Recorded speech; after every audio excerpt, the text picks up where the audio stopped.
So it looked like the 49ers had a clean bill of health going into week 1. Initial reporting out of Thursday's practice was, Jordan Watkins is back. Yetur Gross-Matos is back. Look at this. All 53 49ers active for practice. And then the practice report comes out, and that remains the case. Zero players were non-participants. All 53 players were at least limited. But the bad news is that among the players limited was Christian McCaffrey, who was limited by a calf injury. And, this is, to me, and again, we don't know the severity of it. It might have been he had a little bit of calf soreness, and they're being hyper vigilant about it, and so they limited him today. But it might also be that he felt his calf in the middle of practice, and they pulled him out, in which case you start wondering about his availability for week 1 and certainly beyond that. Yeah, we're recording this Thursday night, so Kyle Shanahan will have an update, and then obviously the status report will come out Friday after practice. But yeah, man, like pulling the curtain back a little bit, got done with the day job early, thought I'd get to work on prepping for our big season preview pod. Was going through things, feeling really optimistic.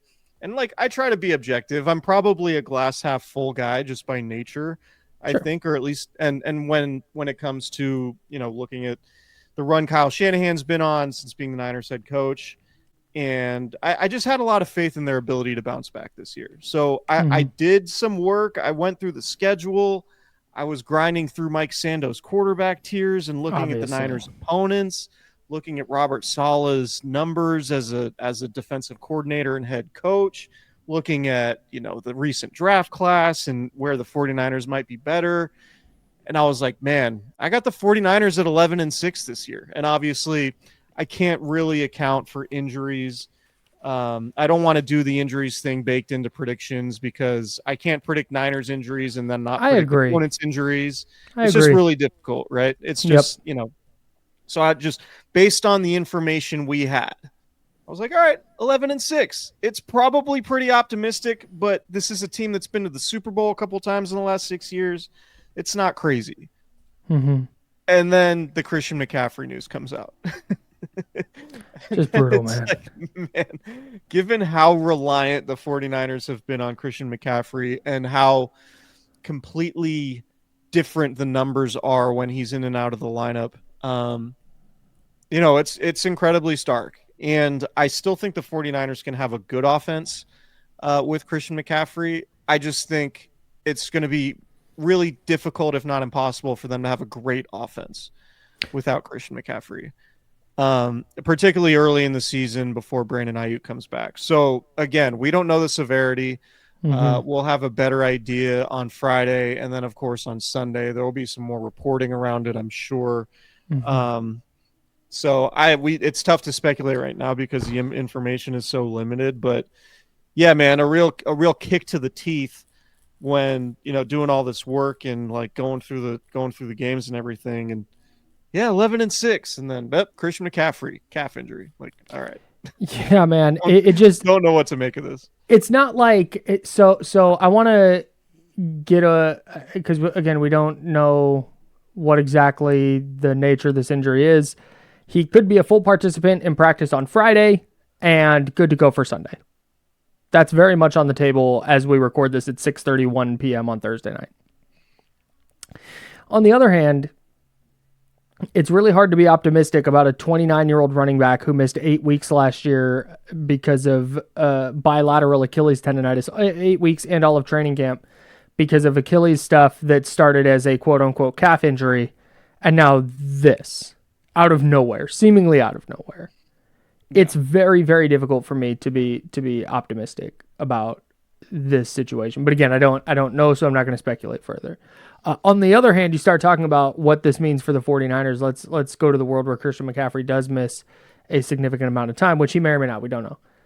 The thing it does with the 49ers for me is I think their ceiling with Christian McCaffrey healthy is a Super Bowl team. Like, I think their ceiling is that good. I think their ceiling falls something below that when McCaffrey is not regularly available for them. It's just you miss. There's that element that just the whole lineup could be good, but he just brings that little extra, oh man, linebackers got to have eyes on him, or safety's got to have eyes on him. And now that opens this part of the field for George Kittle or Ricky Pearsall or whoever it is. And it's like, when that's not there, it just, all these dominoes start to fall.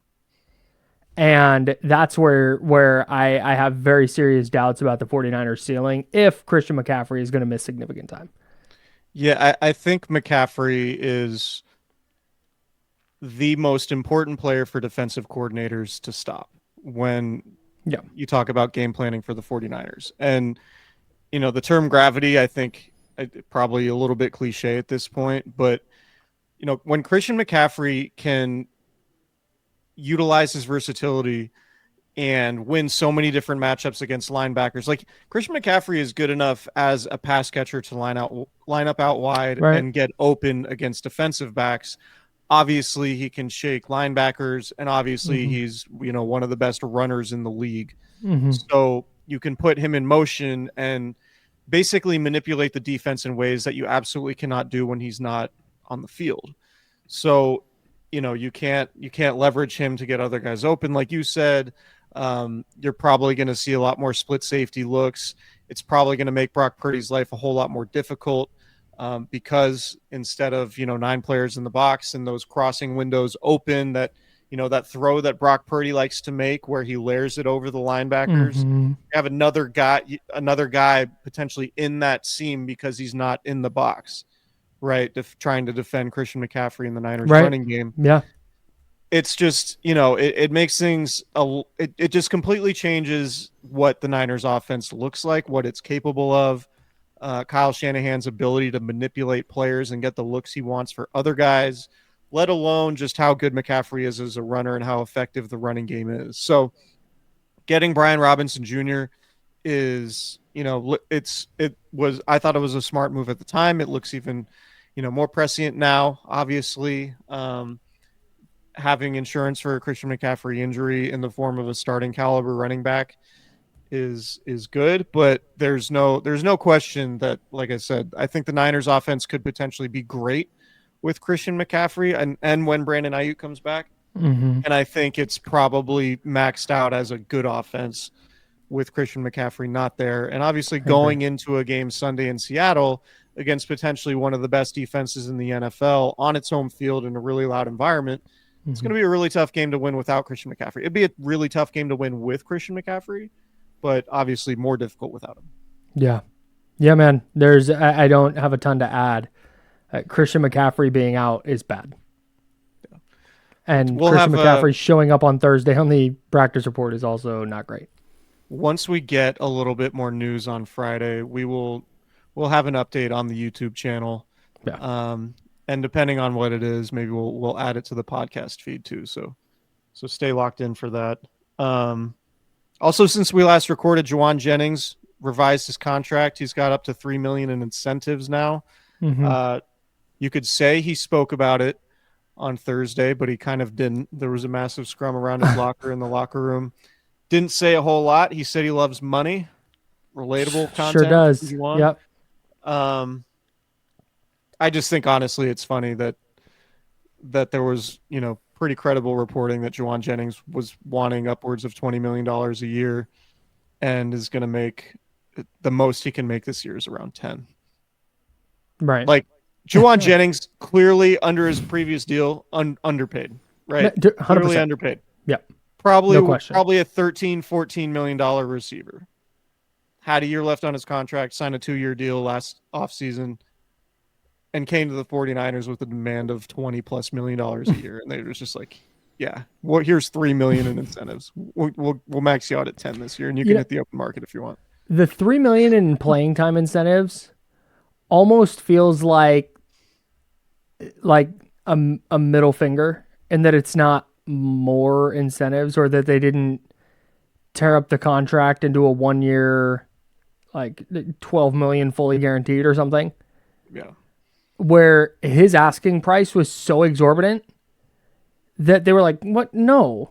And then I think they believe he was holding in on some level with the calf injury. And so they reached a point where they went, okay, to hell with this. Here, here's $3 million in incentives to see in free agency. That's really how that kind of feels to me. And I think I understand why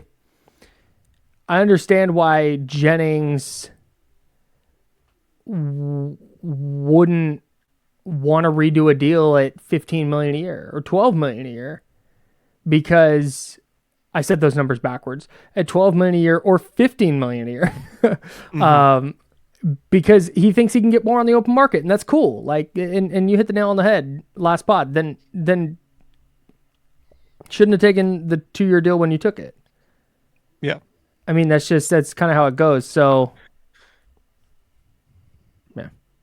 Yeah. If he has a 1,000-yard season this year, he'll probably hit the open market. He'll probably get $15 to $20 million a year from another team as like a number 2 receiver.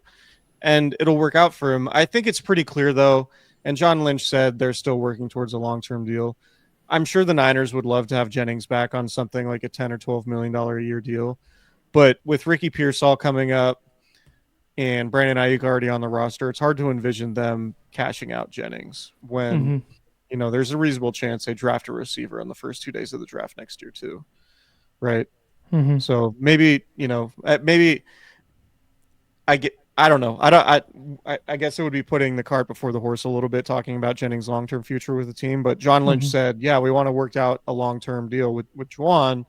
We'll see if we can. I'm very dubious. I would be surprised if this wasn't Jauan Jennings last year with the team. Yeah. Yeah.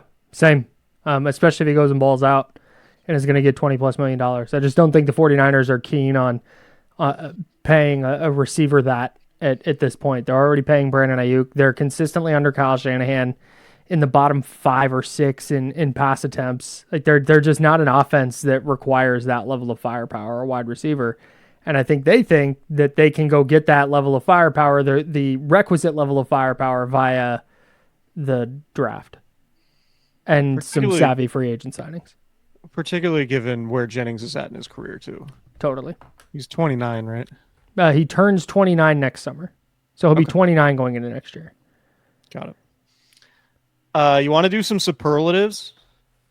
I love a superlative. So, full disclosure, I just sent you a text saying I'm just going to make up some random categories and just name guys. So I hope you did something similar. I didn't tell you what those superlatives were. I thought we would just throw random things out there at each other and then discuss. Okay, so just here we go. Full disclosure. Let's peel back the curtain. I thought you were just going to throw superlatives at me. I've done no thinking about this. Okay. So I'm going to write this down as we go. I'm just going to write this down as we go. I'll get some inspiration from this Cowboys-Eagles game. We'll start here. 49ers player most likely to get ejected for spitting on someone. I've got Jauan Jennings. Yeah, I was gonna say Javon Kinlaw's not on the team anymore. No. Man, they don't have any guys that like. They don't have any like real pricks. I guess Jennings, but he's not like even when he. I feel like even when Jennings mixes it up, he's kind of like in on the bit. Like he just kind of does it because and like laughs about it. Right. He's not when he's blocking those dudes and those dudes get mad. I like Jennings isn't like furious. Jennings is just doing it because he knows he's ruffling their feathers. So I don't think Jennings is even a spit on like. Nah, Jennings is going to throw hands before he spits on somebody. Right. I think this is like if the category was most likely 49er to get ejected in the middle of a game, it's Jennings. Oh, without like by a lot. He's minus 6,000. I can't even imagine a Niners player spitting on somebody, at least that I know of. Maybe one of the rookies is, but I would just got a real mean streak. Yeah. So I don't know. I'm kind of gonna. Is that bad podcasting to punt on that? Yeah, that exact superlative. Okay. It would be if I was serious about it. Okay. We gave that way more time than I was expecting. I thought we were going to laugh at my funny joke and then we were going to move on. Got it. All right. So my first one, hey, this guy's a new core piece. coming out of the season. I'm going with Upton Stout. Oh, Like a guy okay. that like, oh, this dude is like, this dude is probably going to get a second contract. This guy might like play in a Pro Bowl. This guy might like be an all pro consideration. Like he's going to stick around for a while and be part of this young core that the Niners are building towards. There are obviously a few candidates and certainly a few second year guys. But I was thinking about guys we haven't seen yet. And for me, like Stout, I think is the guy for me in that superlative. Okay, I like it. I think of all the rookies, he has the chance to make that sort of impact. I initially, when you started talking about rookie defensive backs, I was initially going to make the case for Marquise Siegel, but I'm not sure that the 49ers view the safety position as one that they would pay big money for. But on the other hand, I don't think they necessarily feel that way about tight end or linebacker. And if you just kind of fall into a really good player at that spot, you adjusting your spending accordingly. And Siegel's in year one. And so he has 3 years left on his rookie deal. So maybe by the time he's extension eligible. But no, I like the Upton Stout pick a lot. And I envision, I think more than with any other 49ers rookie, that first primetime game where I don't even know what their first primetime game's a Thursday, right? Yeah, week 4 against the Rams, I think. Week 5. Week 5. But week 5 against the Rams, that Thursday night, Herb Street or whoever's on color for Amazon Prime now, being like, yeah, Upton Stout, Nick Bosa and Fred Warner get all the attention, but Upton Stout is a player I've been watching. I really liked him at Western Kentucky because that's what Herbie's going to do. He's going to let us know that he watched this guy in college. That is going to be, I think, that's a very real thing. I think could happen. So I don't hate that pick at all. I'm going to go with Colton McKivitz. I think the 49ers they've been looking for an answer at right tackle. And the way Kyle Shanahan has unprompted brought up Colton McKivitz's extension potential twice this offseason leads me to believe that they're leaning that direction. And it sounded like with what he said in his press conference yesterday, like it wouldn't surprise me if they're trying to do the like Dre Greenlaw, Diamador Lenore extension with McKivitz, where they get a player that they think can be a top 10 right tackle in the league, but get him at, top 20 type of money. And I think McKivitz probably views his ceiling as higher than that.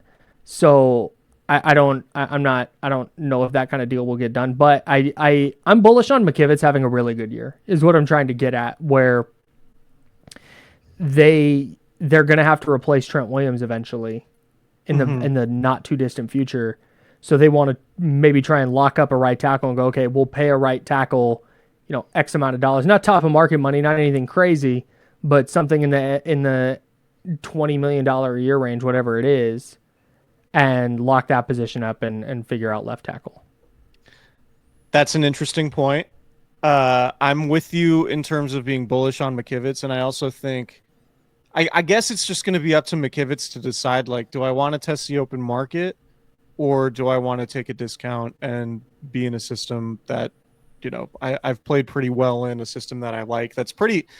I mean, I don't know if there's any system that's necessarily like offensive line friendly, but Kyle Shanahan is a coach who can make their offensive line look better than it is because of his ability to scheme things up and get the ball out of the quarterback's hands pretty quickly.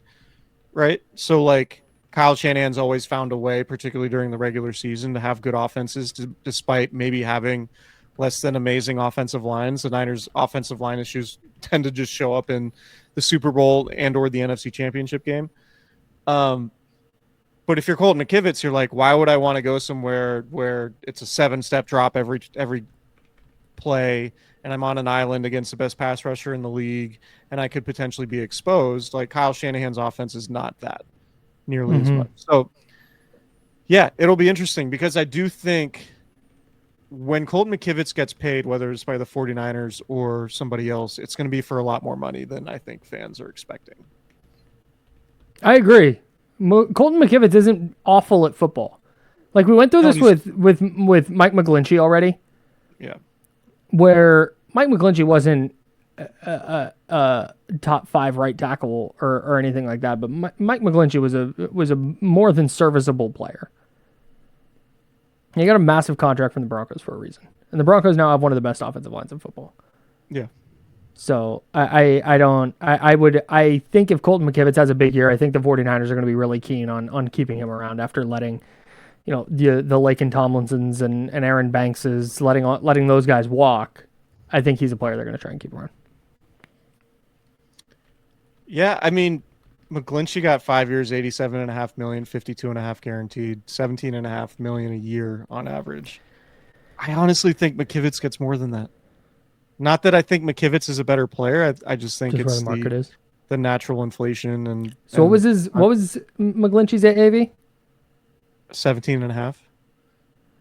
5 years, 87.5. Oh yeah, I think he gets more than that. Probably, what do you think? 20, 21? Yeah, I mean, maybe it's 4 years and 80 with the Aaron Banks contract. Yeah, I mean, I don't know. That'll be interesting. That's an interesting pick by you. I like it. My next superlative, the Jauan Kinlaw. This guy's way too big and talented to be this disappointing. This isn't going to be a surprise. It's gonna be Alfred Collins. Sure. And that's not that I think Alfred Collins isn't going to be a good player. I've said this on an earlier episode, and it's funny that you just mentioned Aaron Banks. I think that this is going to be an Aaron Banks type trajectory for Alfred Collins, and that it's probably going to be kind of a red shirt-ish season for Alfred Collins. Like, it wouldn't surprise me at all if, like, Collins isn't active on Sunday and, like, Evan Anderson's up.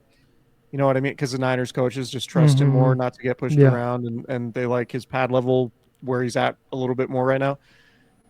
But Collins will be a better player in year 2 and year 3, obviously, or at least in my opinion. So I think people will come out of this year and be like, man, Alfred Collins didn't play much, didn't do a whole lot, 2nd-round pick, really big player, position of need. Like, this is really disappointing. But then he's like, starts to develop and becomes an impactful player in year 2 and 3. So I'm just not expecting much from Alfred Collins this year, but long term, I'm optimistic. I guess I shouldn't name that after Jauan Kinlaw, since Kinlaw was never really a productive player for the Niners, but it was the first guy I could come up with when finding a superlative for a disappointing player. I guess I could have gone a few other different directions there, but I think that's probably just kind of the right answer, but there's a very real chance that Mykel Williams is just not impactful in year 1. Ooh, You think there's no chance that Mykel Williams he's gotten basically no real training camp and no preseason. He is going to be rushing from the interior, which is great, but if there's not another good interior presence next to him, it's going to be Jordan Elliott, Kalia Davis, Evan Anderson, CJ West, maybe. So if there's not another, and then if Bryce Huff is not awesome coming off the edge, I think it could be a pretty tough uphill climb for Mykel Williams.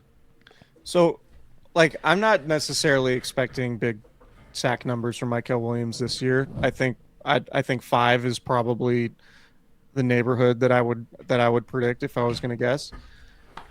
But if Mykel Williams is good at setting the edge and the Niners' run defense is better with him on the field, noticeably better, then I think that's all. Like, that would be a successful season for me. If Mykel Williams is really good at setting the edge, he was one of the best edge setters in college football last year.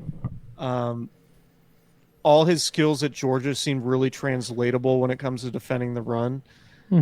I would be very surprised if he just doesn't raise the floor dramatically of the Niners' run defense, just because he's much better at setting the edge than what they had last year, which was pretty much non-existent on the edge opposite Nick Bosa. So I think he could, if Mykel Williams had a 4 or 5 sack season, people would look at that and be like, defensive end drafted 11th overall. That's not what you want. But if the Niners' run defense is markedly improved and he plays a lot, then I think that's a successful rookie season for him. Okay. Yeah, sure. I mean, I have one. I have a superlative. Okay. Position most likely to need a mid-season trade. Ooh, trade? Not So addition, so trade. Not getting somebody off the scrap heap. yeah, no, Trade. like this is 49ers are 5-2. 5-2. At I think is when the trade deadline is, after week 7. It might be, but the Niners are in that range where it's like, oh, okay, they're pretty good, but 2019 when they got Emmanuel Sanders, Yep. it was just really clear, like, man, you know what, that receiver group is just not good enough, and then they go and add Emmanuel Sanders. I have an answer for this. Okay, go ahead. No, you go ahead. It's your superlative. I think it's cornerback. Ooh, nailed it. Yeah, it's Niners pass rush is good, run defense is there, but hey, you know what? Upton Stout isn't cutting it at the nickel, and they've had to kick Diamador Lenore inside, and man, Darrell Luter and God, I don't even remember who else is on the roster at corner. Chase Lucas. Chase Lucas, they just can't figure out a third corner, and that guy's just giving up a touchdown a game. It's just killing the Niners. That's the position where I really think that they may wind up needing, or if they suffer an injury, or if Renardo Green takes a step back in year 2, I think if they view their roster and they're 4-2 or 5-2 or whatever, and they go, man, we need this to get us over the hump, I think a really good corner would make a lot of sense. Yeah, I think I really like their top 3 corners in Lenore, Green, and Stout, obviously. But they're an injury away from, I think, needing to make a trade. Because I don't know that Darrell Luter can be thrust into a role where he's playing 100% of the snaps and you have a good defense. Mm-hmm. I've made my feelings on Chase Lucas pretty clear, I think. I just don't think he's a productive NFL player yet. Maybe he is. Maybe it's going to be a great story, and this is a guy who's on the practice squad and only played a handful of defensive snaps and stood out in the preseason, and now all of a sudden he's an impactful player who can play on the outside after only playing in the slot in the preseason. Mm-hmm. I know he played outside a little bit at the end, but it would be a stunner. So yeah, like if there's an injury to one of their corners, I could definitely see them making a move mid-season, because they do run a system where a lot of corners are familiar with that. Mm-hmm. Like they could go get somebody and plug and play. Mm-hmm. You know, maybe somebody that Saleh coached with the Jets, or maybe somebody that Gus Bradley has coached elsewhere. You know, somebody's played for the Seahawks under Pete Carroll, or the Raiders under Pete Carroll. Like, they could definitely go get that type of player. So I'm with you. Cornerback was my answer as soon as you said it. I also, just to throw another one, receiver could also be the answer again. Yeah. Like after Jennings and Pearsall, it gets a little bit dicey. So ideally for them, it'll just be IU coming back from injury. But what else you got? Kyle Shanahan did it again with this offensive weapon. That's okay. It's Ricky Pearsall. Okay. I'm very optimistic on Ricky Pearsall. I think he's if he stays healthy, which is obviously the caveat for everything, but I just think he's a Kyle Shanahan type of receiver. He's got great hands. He plays with good physicality. He's good at beating man coverage. I think he's made of the right stuff. Obviously, first-round pick. I think Kyle Shanahan and the guys in the front office who scout receivers do a good job particularly when they find guys at the top of the draft. The middle rounds a little more hit or miss, mostly miss when you're talking about Danny Grays and some of the other receivers. And who knows with Jordan Watkins. But if Ricky Pearsall had a 1,200-yard, 8-touchdown season this year, I wouldn't be surprised at all. I think he's very talented, and I think he's in position in Kyle Shanahan's offense with Brock Purdy to do that. I like it. I think it's a good answer. I'm going to pick a different receiver, and I'm going to go Jordan Watkins, the rookie out of Ole Miss. Because that's on Thursday. It's a 4th-round pick. It was back in practice Thursday. I wrote a whole thing when I saw that he and Gross Matos were back. I wrote a whole thing about, like, good news for the 49ers on the injury front. All 53 players are practicing. Da-da-da-da-da. And then immediately had to write another one, like, nightmare scenario, playing out with Christian McCaffrey injury. But No, I kind of think that Watkins might be good. And you saw a small glimpse, and again, it's just preseason, I know, but in that first preseason game where not even the 50-yard catch from Mac Jones, although that was nice, it was the different ways they used him, where I kind of think Kyle Shanahan, when you talk about, wow, Shanahan did it again, it has a really good idea of how he wants to use Jordan Watkins. And I think when he comes back, if he comes back in week 2, let's say, I think he'll be wide receiver 3.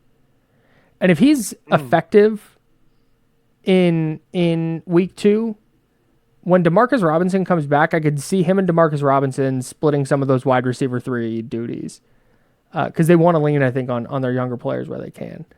And so if Jordan Watkins winds up having, let's say, 450 or 500 scrimmage yards and 4 touchdowns this year, just as a third receiver, that wouldn't really surprise me at all, where we're getting toward the end of the year and like, man, the Niners receiving core looks pretty good. Jauan Jennings, Ricky Pearsall, Jordan Watkins, Demarcus Robinson.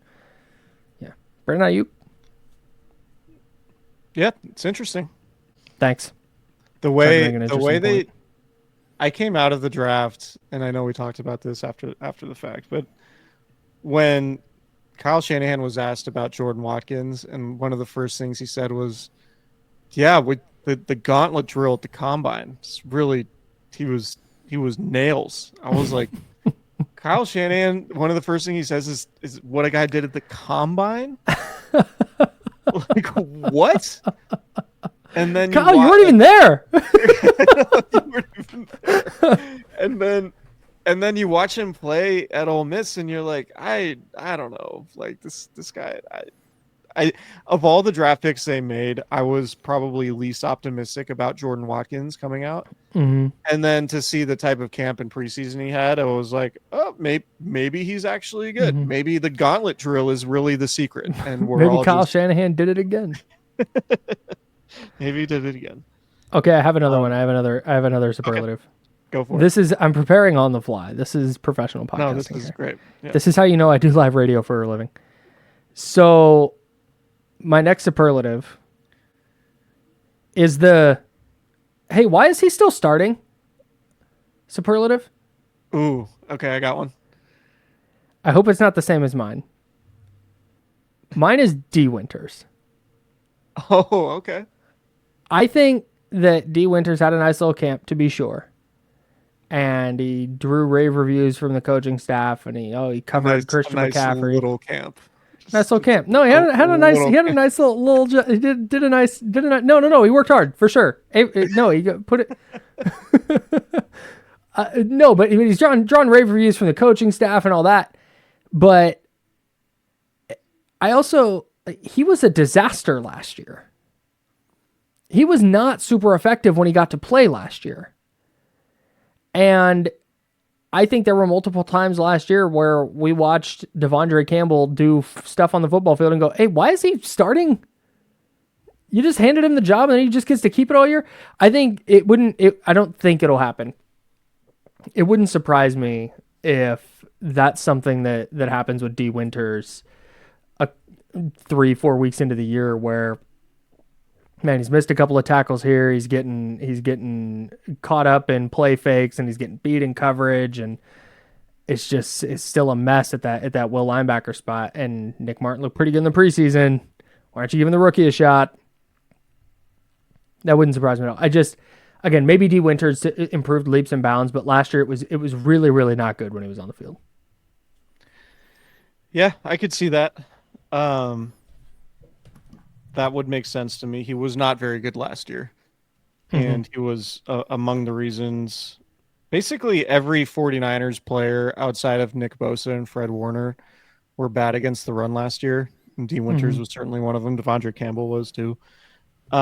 So yeah, that'll be where I think he needs to make the most improvement, because he was actually pretty good in coverage. Mm-hmm. If you go back and look at the coverage numbers, it was just not good enough against the run. Mm-hmm. So we'll see. Mine's Ben Barch. I just don't know, and it's kind of the same conversation. It's like, guys, Connor Colby is right there. What are we doing? you know? Yeah. Yeah, dude, and you know me and the Connor Colby Hive. We're already asking. Right. But I think, and I thought you might say Jake Brendel. But the thing is, Well, I don't know that they have a better player. Right.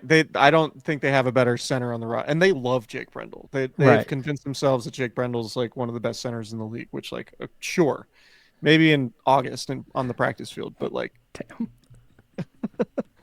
I would love to look somebody as smart as Kyle Shanahan is about football in the face and then be like, okay, sure, Kyle.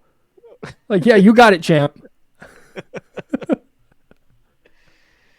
I just think they're kind of like, yeah, this is the best we feel like doing at center. You know, like, yeah, we could probably like go get another guy, but like the last time we invested heavy in a center, it went horribly for us, and we ended up paying Weston Richburg a bunch of money that just landed on injured reserve. Center feels like one of those positions too that when you change it, it changes the entire dynamic of the offense. Right. Timing of plays is different because the snaps are different and they move a little different in the middle of the line. And it just, I think replacing a center is probably a hellacious task in relative to replacing a wide receiver or running back. Which is why at some point I feel like, I mean, maybe Drew Moss is the guy. Maybe the Niners are just never going to do it. Maybe they're just never going to like, yeah, you know what? We found one of the best centers in the draft in round 2, and we think this guy is going to be our starter for the next 8 years. Like, maybe they're just never going to do that.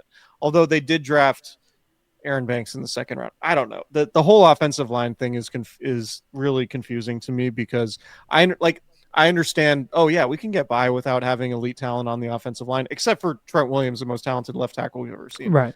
But, we want to have, we want to invest our early draft picks into people who actually touch the football. Mm-hmm. But then like every single time you lose in the Super Bowl, the NFC Championship game, it's because one of your not very good offensive linemen is getting worked by an elite defensive lineman. And I also think there's something to the idea that if you invest heavily in your offensive line and they can give your quarterback time to hang out in the pocket, they give receivers time to get open. They can get your running backs, yards before contact.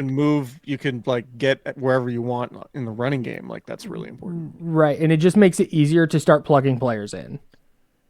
I don't think it's a coincidence that the Eagles and the Lions, and I know Amon-Ra St. Brown is really good, but it's like, all right, they're making Josh Reynolds like a viable player, and what's his name they had all the knee issues with the Broncos, whose name is now escaping me, but it's just you can kind of plug guys in and now. Hey, David Montgomery's awesome, and Jahmyr Gibbs is awesome, and I know those are good players. But Javonte Williams, huh? Are you talking Javonte Williams? Broncos running back, former Broncos running back? No, Tim Patrick is the player's name I was looking for, the wide receiver, yeah.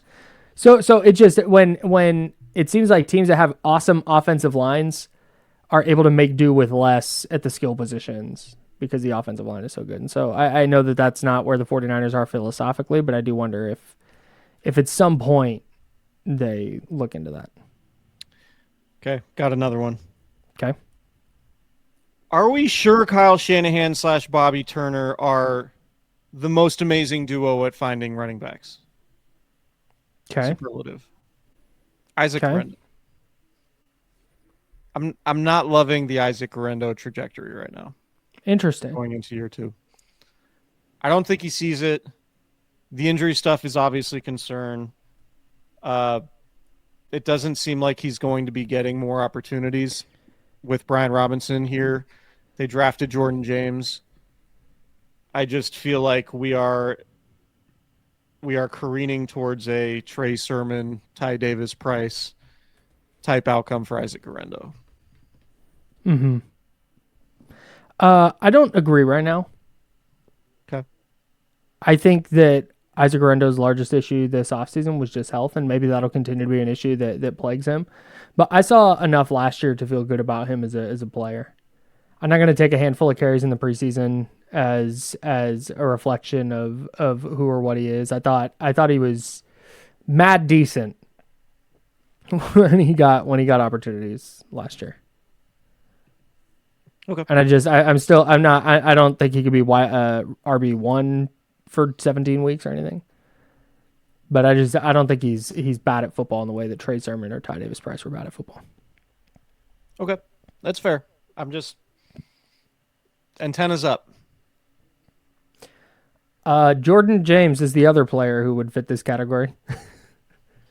I just don't. I have nothing. I have no Jordan James take. Sorry. I really like Jordan James as a prospect, and I think he fits well. I don't know. I don't know how they feel about him. I know they felt good enough about him to draft him despite having Isaac Orendo. So, but it was a 5th round pick. So, yeah, we'll see. Jordan James very well could be that guy. I'm not there yet. I haven't seen him play enough, but same. I was just naming another person for the sake of the bit. I have one. I have another superlative. These aren't superlatives necessarily. They're just kind of categories. Because the superlative is like most likely to. Right? Sure. Or best, worst. I feel like that's likely to be the guy that asked the question. Are we sure Kyle Shanahan and Bobby Turner are amazing at identifying running backs? Okay. I have another award. Preseason award. The non-week 1 starter who will make the biggest impact in 2025. And again, we don't know the week 1 starters yet, but I am using some intuition here. Okay. I'm going to pick CJ West. I think at some point CJ West is going to be a starter, and I think CJ West is going to fuck. Like he just you go start digging through some of the numbers in college and the impact he had on Indiana's run defense. And you look at the potential where if Michael Williams is good as an interior pass rusher specifically, and Bryce Huff has taken off as a pass rusher, and Nick Bosa is doing Nick Bosa stuff, where CJ West is getting a lot of one-on-ones, it's like, man, he might be able to really push the pocket in passing situations too. It wouldn't surprise me at all if CJ West is just hands down by the time the season ends one of their best 5 defensive linemen. Yeah, I made a whole case in preparation for the pod when I was, deciding that I was going to say I think the 49ers are going to go 11-6. It was about their run defense, and a lot of it had to do with CJ West. Mm-hmm. I think maybe that leads off or that lends itself to this point. Like, there's been a lot of discussion about, oh my God, why did you let Malik Collins leave? Why did you let Javon Hargrave leave? Why did you let Leonard Floyd leave? Mm-hmm. The Niners were god-awful at defending the run in large part because of those players. And so they got younger and cheaper and better at defending the run. Mm-hmm. And Robert Saleh's defenses, 6 of the last 8 years, have been in the top 7 in yards per attempt allowed. So anyway, I think the Niners' run defense is going to be good, or maybe not good, but significantly improved from last season. And I think Michael Williams and CJ West are going to be significant reasons why. So I'm with you. Yep. I think CJ West is going to be a good player, and it's going to be pretty apparent early on.Maybe as soon as Sunday. Seattle's going to try to run the ball on the Niners. Yeah, they are. Big time. Yep. This is a straightforward one. Defensive Player of the Year for the Niners, not NFL Defensive Player of the Year. This is Niners Defensive Player of the Year. I'm going with Fred Warner, and that's a pretty chalk answer, but I think it goes to. I mean, it's about basically him or Nick Bosa, and I just think Fred's probably a Hall of Famer, or at least feels like he could be a Hall of Famer. And I feel like this is going to be one of those seasons where it's like, oh yeah, Fred Warner's like insanely good at football, and he's not going to be, knock on wood, he's not going to be, playing on a broken ankle throughout the year. He's going to have a better supporting cast. His defensive tackles in front of him are not going to be turnstiles defending the run. Mm-hmm. So like Fred Warner, Niners best defensive player this year, which is like, I'm very much in the camp that like Nick Bosa's often the 49ers best defensive player, but I think this year it's going to be Warner. This is a pretty anecdotal thing, But it feels like Fred Warner takes over games more often than Nick Bosa does.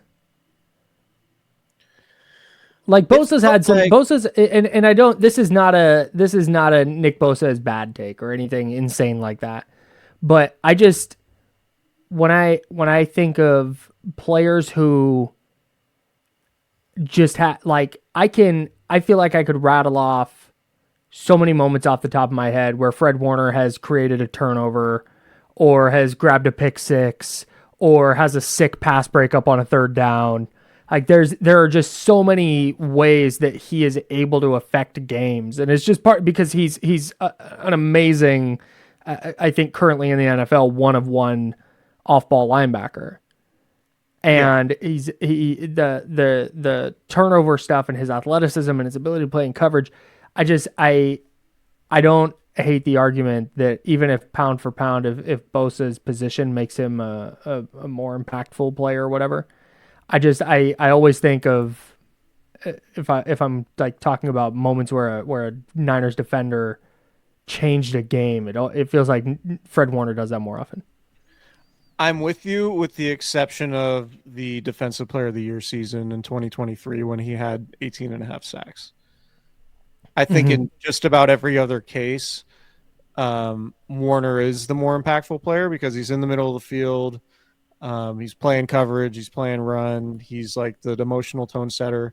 Mm-hmm. But when you have a pass rusher who's at the peak of his powers and one of the best guys at his position in the NFL, and he's, rushing from the edge, that just kind of speeds up everything the quarterback does. Sure.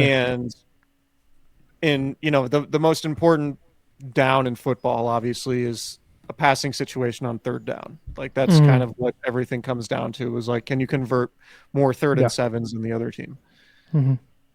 When you have Nick Bosa speeding up the processing of the quarterback because you know that you need to get rid of the ball because he might get there, I think that's really impactful. And he did that in 2023 in terms of impacting offenses at a higher level than Fred. But otherwise, I would say, yeah, the answer is Fred.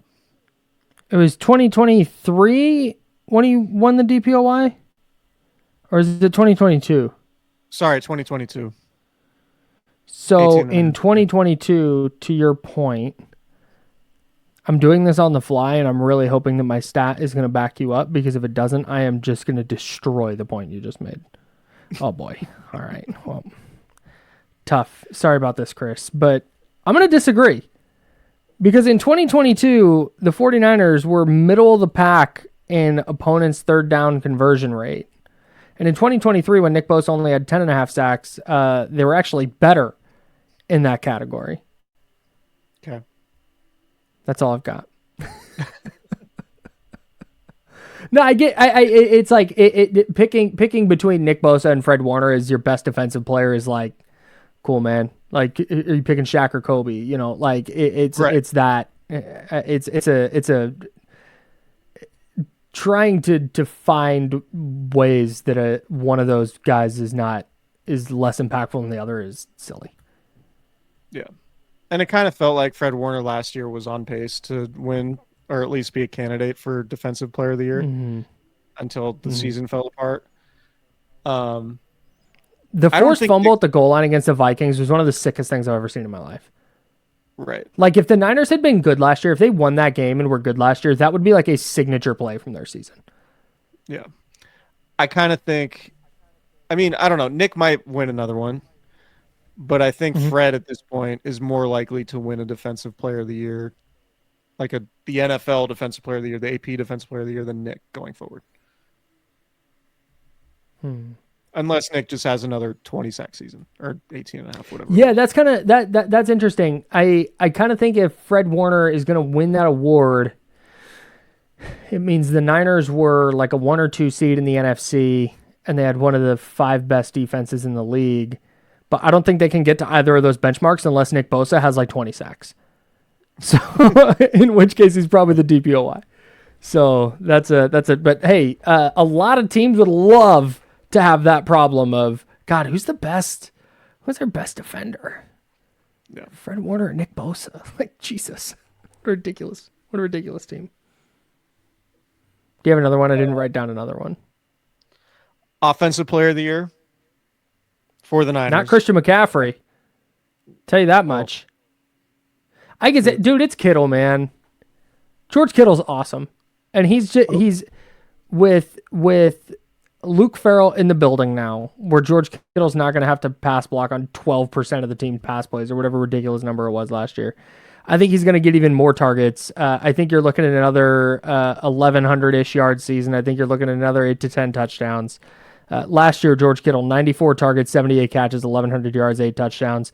I think he's probably in that same range again this year with perhaps more volume. If he had that season, he would become the Niners' second all-time leading pass rusher or pass catcher. Sorry, behind Jerry Rice. Man, yeah, I think George Kittle. I think if he has, go ahead. Sorry, I'll make my point after you do yours. No. Like we can keep on Kittle. Mine was not Kittle. I don't. Okay. Oh, I thought you were going to say a Kittle thing. I thought let me make my Kittle point then. Yeah. I think if he does that this season, if he does 105 targets, 87 catches, 1,200 yards, 8 touchdowns, I think he make his gold jacket. Sure. Fully agree. But my answer for Niners Offensive Player of the Year, I'm going Brock. I think there's a very legitimate chance that Brock Purdy goes to a different level this year. I think the way last year went and the way he was sort of forced to play and the fact that there was a lot more drop back game, he didn't have basically the Avengers with him on his side all year. There wasn't like the running game tied to the passing game in the same way with the use of play action that we saw in the previous 2 seasons. And then I think Brock going back and evaluating that and coming out of it being like, I was just trying to do too much. I was, not playing within the structure of the offense enough. Like, if he makes those adjustments, I think he could really take a leap because he can do some of the off-schedule stuff and he can make plays maybe out of the design of the offense a little bit better now that he's experienced all that, in my opinion, or at least this is a prediction. And that we might be like, okay, Brock is more of that guy, like the rising tide who's lifting all boats instead. Like we've said before, or I've said before, like there's a chance that Brock Purdy,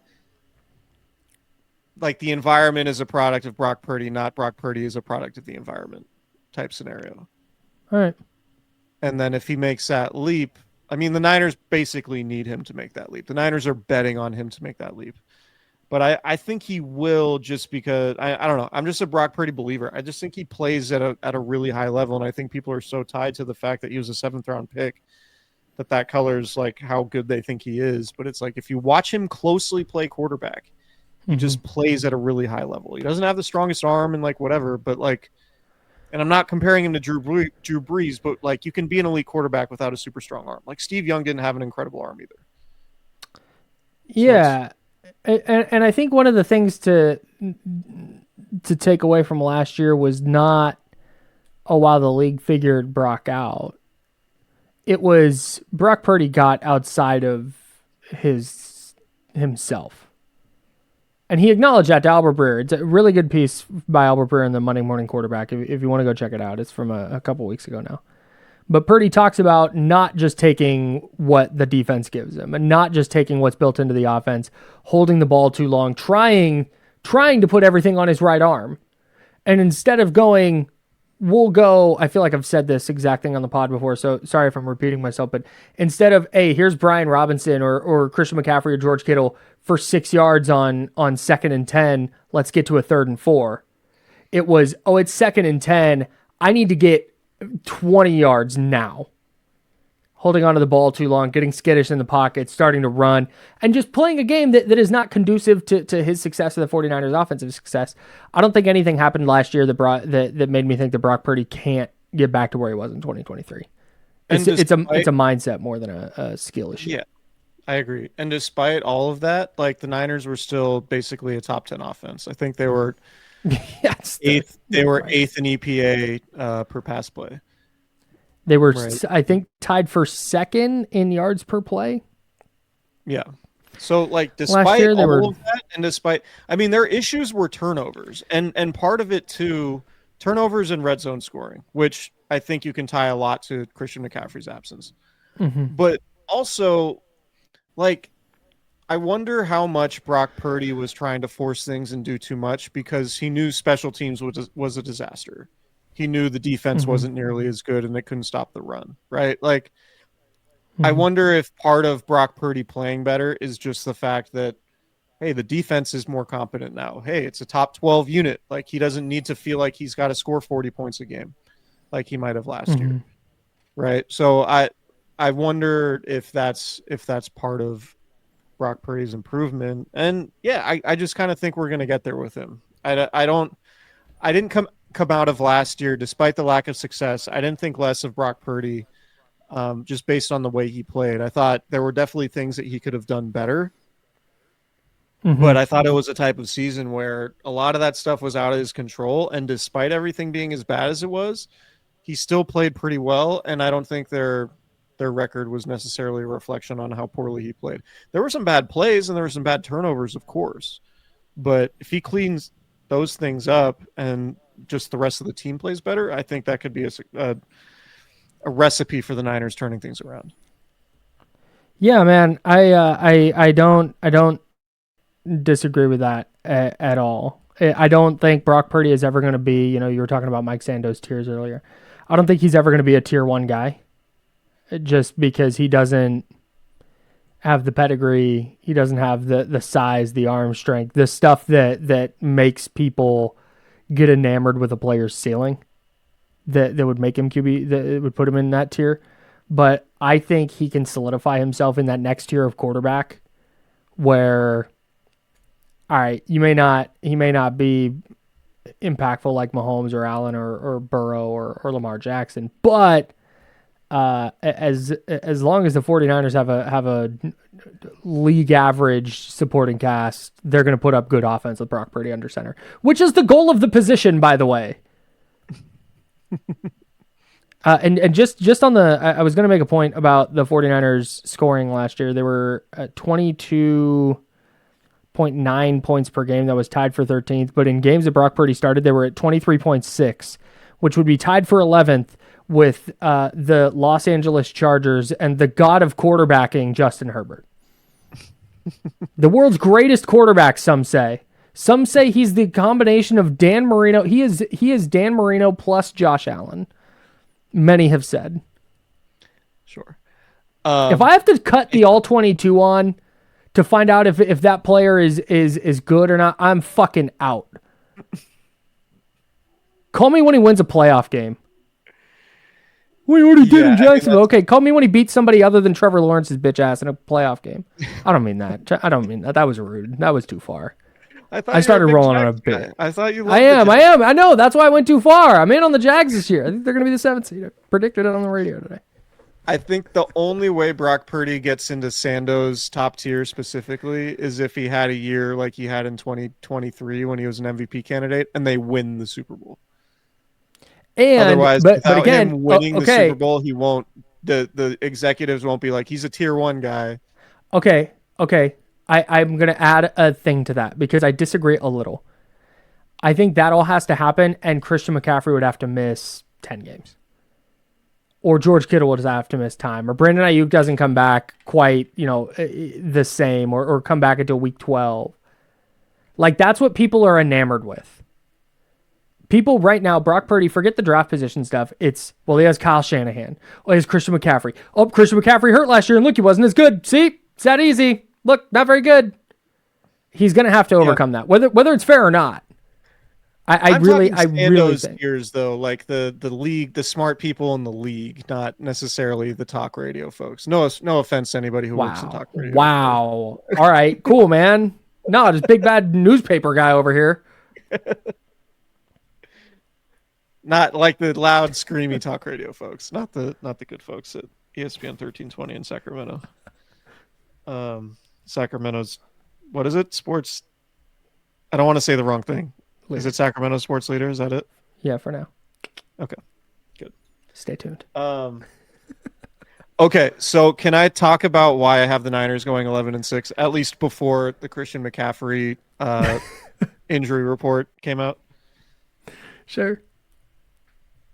So I went through Sando's tiers, and I wanted to see. No, because I think the Niners are going to be better defending the run. I've already made the case. Malik Collins, Leonard Floyd, Devondre Campbell, Javon Hargrave. All those dudes are terrible defending the run. Robert Saleh's defenses have been very good defending the run. 6 of the last 8 years, they've been top 11 in yards per attempt. The only years they haven't, 2019, oddly enough, the Niners had a pretty good defense in 2019 when they went to the Super Bowl. And his first year with the Jets when Zach Wilson started 13 games, the defense was awful. Go figure. Right. But otherwise, all those Robert Saleh defenses have been top 11 in yards per attempt. So I think with the addition of Michael, anyway, Niners run defense is going to be better. But going through the quarterbacks on the 49ers schedule, and maybe this changes and maybe some of these guys fluctuate. The Niners have 2 games against a tier 1 quarterback. Again, according to Sando's tiers, that quarterback is Sam Bradford. Right. So Sam Bradford, Super Bowl winner, elite quarterback. I think he's clearly a tier 1 guy. The issue, obviously, the back injury stuff. We have no idea what his season's going to look like from a health perspective. So that's a pretty big question mark. So really only 2 games against tier 1 quarterbacks. And last year, you remember they had Josh Allen. They had Pat Mahomes. They've had, Jordan Love kind of fringed. I mean, I'm really high on Jordan Love. He's a tier 2 guy. But the Niners went against a lot of really good quarterbacks last year. Mm-hmm. So two games against tier 1 quarterbacks, both Matt Stafford. They have 2 games against tier 2 quarterbacks this year. Baker Mayfield and CJ Stroud. Both on the road. I actually have the 49ers losing both those games. Okay. So I went through game by game and did the predictions. Tier 3 and tier 4 quarterbacks. The Niners have 12 games against tier 3 and tier 4 quarterbacks. Brock Purdy, again, a tier 2 quarterback in Sando's thing. So according to Sando's rankings, which is canvassing scouts, executives, coaches throughout the league, how they feel about these quarterbacks, this is how they feel. So 7 games against tier 3 quarterbacks, 5 games against tier 4 quarterbacks. That's 12 games the Niners should have an advantage just purely from a quarterback perspective, irrespective of Kyle Shanahan, right? Who is one of the better coaches in the league. The only quarterback who isn't in the tier that they play this year is Cam Ward, the number 1 pick for Tennessee. We probably assume he's not going to be one of the best. I mean, maybe he's Jaden Daniels. Who knows? Might be. Point being, Kevin Clark thinks he's Patrick Mahomes. The Niners play a lot of terrible quarterbacks this year. Mm-hmm. And I think having Robert Saleh back, improving the run defense, being healthier on offense, should lead to a turnaround. And I went through the schedule. I had them going 11-6. I actually had them going undefeated at home and then going 3-6 on the road. Which I don't know don't know how I feel about that. But anyway, the case for them going 11-6 relies heavily on just their opponents and the fact that I think Robert Saleh is a huge upgrade over what they've had. I'm optimistic about the young guys they have on defense. I'm optimistic about their ability to stop the run. And again, health permitting, because I'm not going to go through the predictions and be like, well, Christian McCaffrey is going to miss 2 games in November. I'm not going to do that. So, yeah, 11-6. Their losses at Seahawks week 1, I have them losing. At the Rams week 5, at the Bucks week 6, at the Texans week 8. I have them losing at the Giants week 9. Losing at the Giants, huh? That defense is nasty. I think the Giants might be a sleeper team. Okay. And I have them losing at Arizona, winning all their home games. Their home schedule is they're going to lose a home game for sure, but their home schedule is kind of wild how easy it is on paper. Arizona, Jacksonville, Atlanta, the Rams, Panthers, Titans, Bears, and Seahawks. Maybe the Bears are good, week 17, and the Seahawks will be tough, but I don't know, man. The Niners are favored against the Seahawks on the road this week. So 11-6. All right. Very optimistic and probably really stupid given Christian McCaffrey's calf situation, but I came up with that before the news came out. Yeah, I don't think that's insane either way. I think being able to stop the run would be a significant change from last year, just because it felt like teams were just constantly in second and short against them. And you just can't play that way. So that alone would help. The other thing that I don't think has gotten talked enough about in this is they straight up lost 4 games because of special teams errors last year. Yeah. And I can't I don't know if Jake Moody's going to make a kick at SoFi Stadium, but assistant GM Brant Boyer has really been throwing his weight around in bringing in his guys on special teams, which leads me to believe they're going to be at least a little better. And I think that matters a lot, because you go to that Vikings game, special teams were a problem. You go to the Rams game the next week, special teams were a problem. The Seahawks game. The Seahawks game, they were so like you can just start going down the list, and like the Cardinals game that they smoked at home, where Jake Moody got hurt, they had special teams problems. So yeah, man, I think you're on the nose there. Specifically, I'm going to leave the offense stuff out of it just because we're still waiting on McCaffrey. But even if McCaffrey's out, they brought in Brian Robinson, who's a starting caliber running back, who I think they can lean on. And maybe it's not as explosive as they're hoping. Maybe it's not this high-flying offense. But if Brock Purdy plays a little better quarterback this year, I think they'll be fine. And if their defense can stop the run, I think they'll be in a way better spot to be in that 11-win range for sure. Do you have a wins number prediction before we get out of here? Yeah, and then I have a Prize Picks lineup I want to run by you real quick. Oh, nice. Yeah, hell yeah. Prize Picks has never been more back than it is right now. But yeah, I think I went through game by game at some point. I think I also landed on 11-6 with wiggle room for, hey, if they're good, like let's say McCaffrey winds up being okay and everything kind of goes right for the most part, they have like a 14-win ceiling. Yeah. There's a real chance that they are just awesome. But 11 gives some wiggle room for, they lost a game they should have won, or they had some injuries in this game, or whatever it is. So I think 11's a good number. Yeah, I think 11 would probably be enough for the 3 seed. The 1 seed's probably going to be 13, 14, 15 range. Mm-hmm. Probably Philly or actually, do you have a score update on Eagles Cowboys for us? Yeah, we're in a weather delay. It's 24-20 Eagles, and they had just forced a turnover when the lightning delay was called. Oh, there's a lightning delay. Wow. Yeah. Okay. Interesting stuff. Okay. Yeah, I think Eagles, Packers in some order are the top 2 seeds. Yep.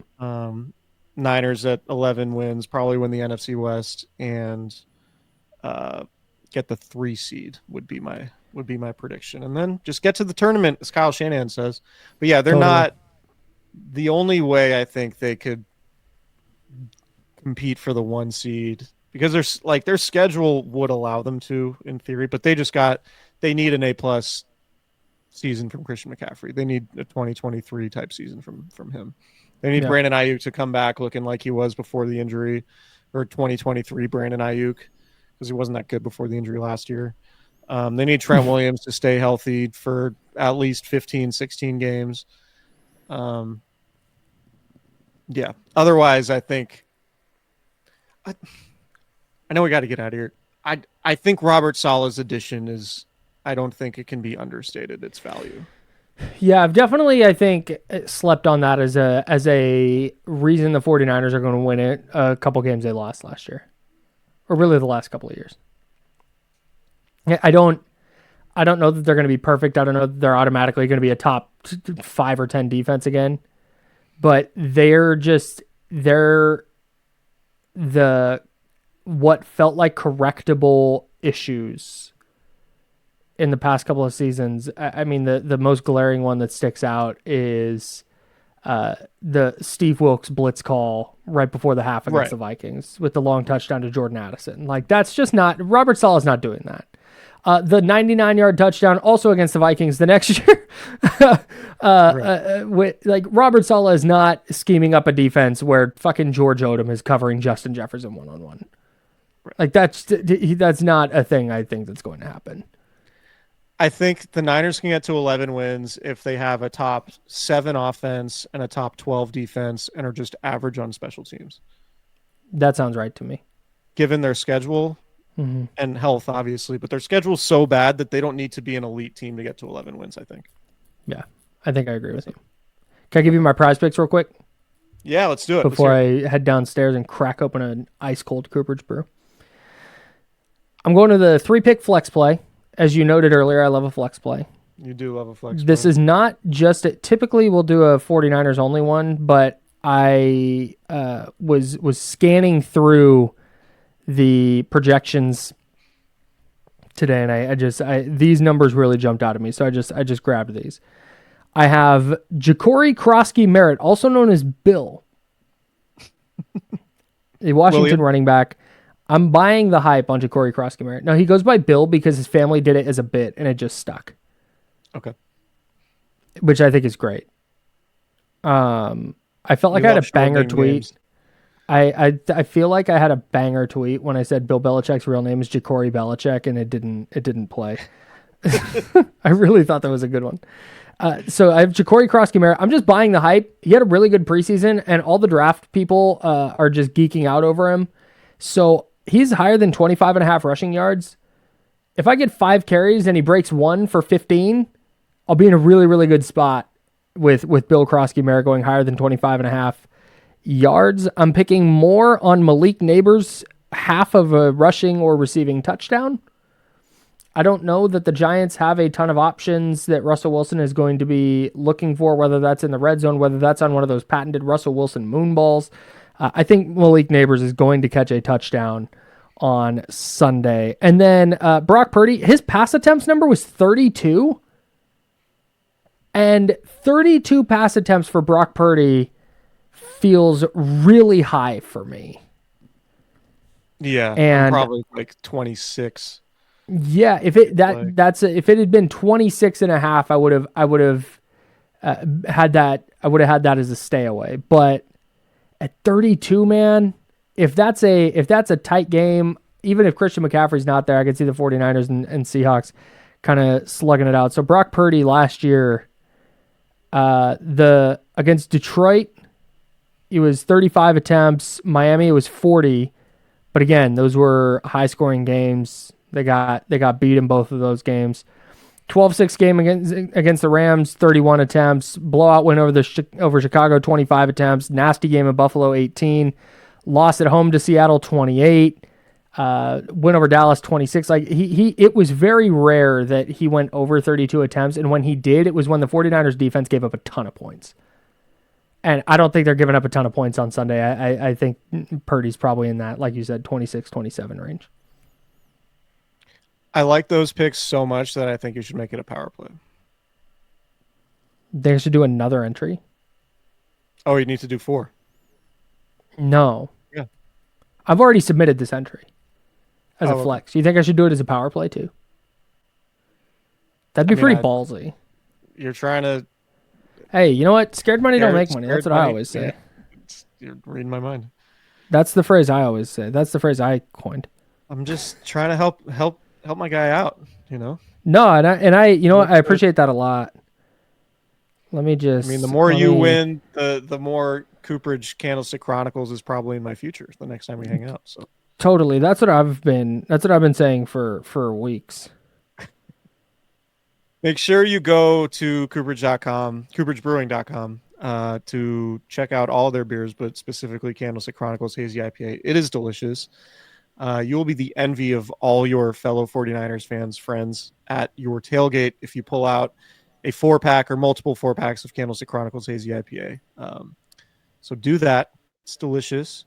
And if you don't want to go online or you're in the Santa Rosa area, go to Ross Street downtown. They have a new tap room. I guess it's probably not new anymore, but it feels new to me because it's so exciting every time we go there. It's still new. It's new enough. It's probably, I mean, there are a lot of great places to drink beer in Sonoma County. The new Cooperage on Ross Street, I think, is the best. And I'm not even saying that because we have a relationship with them. Legitimately, I think it's the best. Go in there and tell me I'm wrong. I dare you. It's great beer. So go check it out. The beer's awesome. Oh, yeah. Charlie's okay behind the bar, but yeah, the vibes are good. Amanda's great. If Amanda's there, talk to Amanda. Big fan of Amanda. Charlie, but yeah. Anyway, all right. 11-6, pending on Christian McCaffrey's calf. Charlie, I was just kidding. I love you. Just wanted to be really clear. I fuck with Charlie extremely heavy. Yeah, sometimes.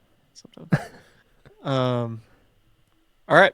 We will talk to you guys later. Maybe there will be a little bit of news on McCaffrey on Friday that we will, if there is, we will hop on, or one of us at least will hop on the YouTube channel. Make sure you subscribe to the YouTube channel at Candlestick Chronicles Podcast.